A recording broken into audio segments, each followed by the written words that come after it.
Good morning students, कैसे हैं आप लोग। आप सबों का सीखो इंग्लिश में बहुत बहुत स्वागत है। आज मैं राज की बात बताने जा रहा हूँ। राज की बात यह है कि कभी भी बीते हुए समय पर नहीं सोचना है। जो समय बीत गया पुनः वापस जीवन में नहीं आ सकता है और हमेशा आज को जीना है। Present time is perfect time.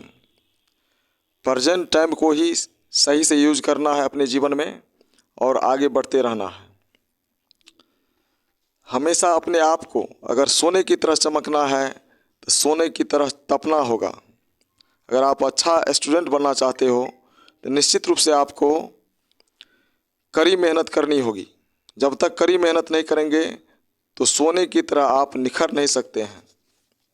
चलिए, आज मैं बहुत ही शानदार पोएम लेकर के उपस्थित हुआ हूँ। पोएम का नाम है एन इपिटेफ, एक स्मृति लेख, जो वाल्टर डिलामेयर के द्वारा लिखा गया है। बहुत ही शानदार पोएम है। इसी पोएम का मैं 2 मार्क्स का क्वेश्चन लेकर के आया हूँ, जो बहुत ही VVI है आने वाले बोर्ड एग्जामिनेशन के लिए। क्वेश्चन शुरू करने से पहले मैं राइटर के बारे में कुछ बताने जा रहा हूँ। वाल्टर डिलामेयर एक इंग्लैंड के पोएट हैं। ये वर्सेटाइल राइटर हैं। बहुत सारे मैगजीन लिखे हैं और सबसे मिजरेबल इनके जीवन में यह रहा कि जब ये 4 साल के थे तो इनके पिता का देहांत हो गया था। फिर भी इन्होंने अपने उम्मीद को नहीं छोड़ा और जीवन में आगे बढ़ते चले गए और आज इस मुकाम तक पहुँचे हैं। चलिए अब क्वेश्चन पर चलते हैं। क्वेश्चन नंबर फर्स्ट है, what is an epitaph. What is an epitaph. An epitaph क्या है, यानी स्मृति लेख क्या है। आंसर है an inscription on a tomb in memory of the dead is known as epitaph. An inscription on a tomb. Tomb means होता है मजार।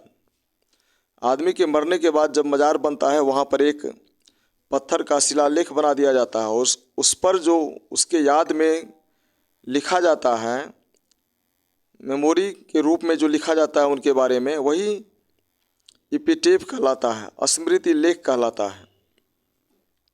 चलिए नेक्स्ट क्वेश्चन पर चलते हैं। नेक्स्ट क्वेश्चन है question number second, what does the poet think about beauty. कितना शानदार क्वेश्चन है। What does the poet think about beauty.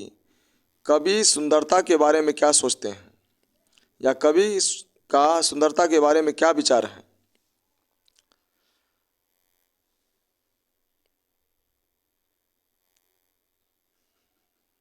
Beauty.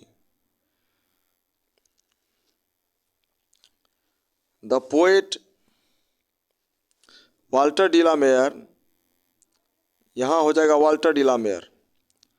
The poet Walter de la Mare, Walter de la Mare.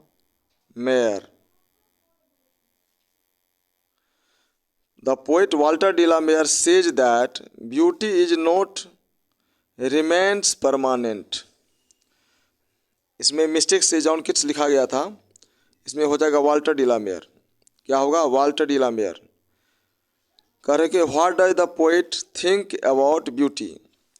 The poet Walter de la Mare says that beauty is not remains permanent. सुंदरता जो अस्थाई नहीं होता है, वह समय के साथ वेनिश हो जाता है, गायब हो जाता है। According to time it disappear. समय के अनुसार सुंदरता नष्ट हो जाती है। हर एक व्यक्ति की सुंदरता परमानेंट नहीं होता है। जब बचपन में उसका और ही लुक रहता है, फिर युवा में और हो जाता है, फिर बुढ़ापा में जाकर के लुक बिल्कुल चेंज हो जाता है। इसलिए सुंदरता परमानेंट नहीं होता। वाल्टर डी ला मेयर यही कहना चाहते हैं। चलिए नेक्स्ट क्वेश्चन है क्वेश्चन नंबर थर्ड है, what is the poet's impression of the lady in the an epitaph. कह रहे हैं कि ये जो एपिटेफ है, मजार हैं, स्मृति लेख हैं, जिस लेडी के बारे में लिखा गया उसके बारे में कवि का क्या इम्प्रेशन है, कवि का क्या विचार है, कवि क्या सोचते हैं। आंसर है the poet's impression is that she was the most beautiful lady in the west country. कवि का इम्प्रेशन है, कवि कहना चाह रहे हैं कि वह जो सुंदर महिला थी जो पश्चिमी देशों में सबसे सुंदर थी। कवि एलिजाबेथ के बारे में वर्णन कर रहे हैं। उनके मन में एलिजाबेथ का फिगर है और वे उन्हीं को वर्णन कर रहे हैं। उनके मरने के बाद उनके टॉम्ब पर, उनके स्मृति लेख पर उन्होंने लिखा है इस कविता को।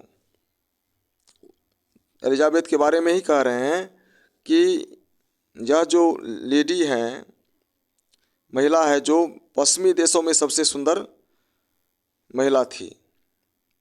When she dies, nobody will ever think of her।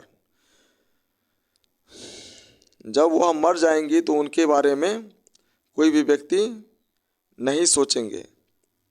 ऐसा होता भी है।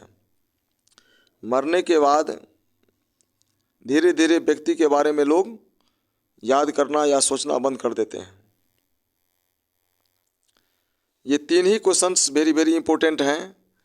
इनके राइटर हैं वाल्टर डी ला मेयर, जो इंग्लैंड के कवि हैं। चलिए आज के विचार पर हम लोग चलते हैं।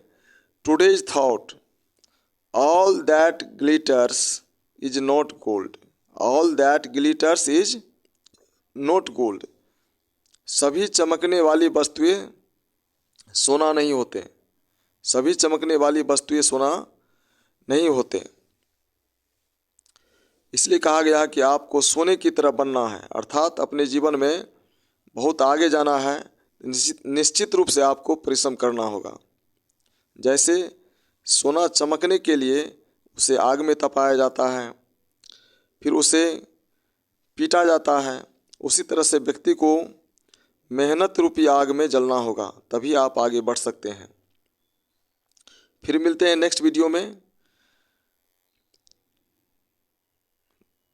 Lots of thanks for watching this video. You are all subscribe this video and share with your friends. Thank you very much.